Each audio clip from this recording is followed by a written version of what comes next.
Hello guys, Grey Ray Studio here and welcome to a new episode of League's Lore and the second episode of a series about Darkins.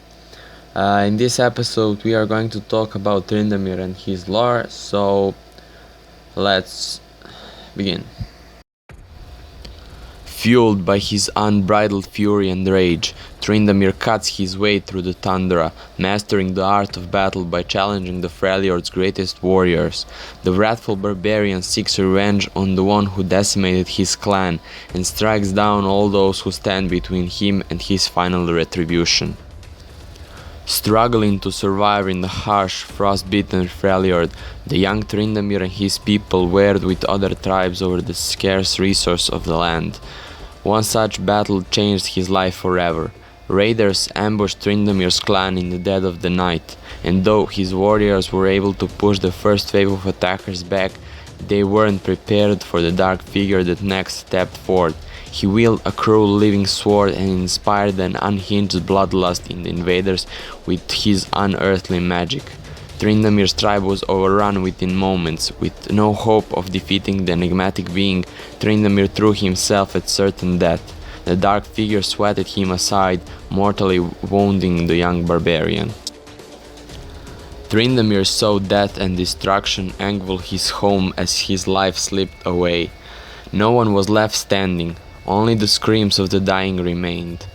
Unable to surrender to death, Tryndamere gave in fully to his wrath. His blood boiled and his anger consumed him, banishing his mortality. He staggered to his feet, barely able to take hold of his sword, steeling himself for the decisive confrontation with the shadowy being, but the dark figure did not even lift his blade, and instead gave Tryndamere a knowing smile as he withdrew into the shadows. That was the last time the barbarian ever saw his nemesis. A man robbed of his home and his people, Tryndamere wandered across the Freljord for years, vowing to forge himself into a brutal instrument of revenge. He visited all the tribes in the frozen waste, besting each of their warriors until there were none left to challenge. In doing so, he mastered the barbarian ways of war and harnessed his anger as a force to be reckoned with. With sword in hand and rage in his heart, he is now on an undying quest for vengeance against the one who destroyed the life he once knew. So, as we can see from his lore, Tryndamere and his clan was ambushed by raiders. His men fought, but they weren't prepared for the dark figure with living sword that inspired invaders with bloodlust. We surely know that this dark figure is Aatrox because from the previous video we saw that in many cultures there is this dark shadowy figure with his living sword, and the same thing is mentioned here. So Aatrox showed up and helped invaders defeat Tryndamere's tribe.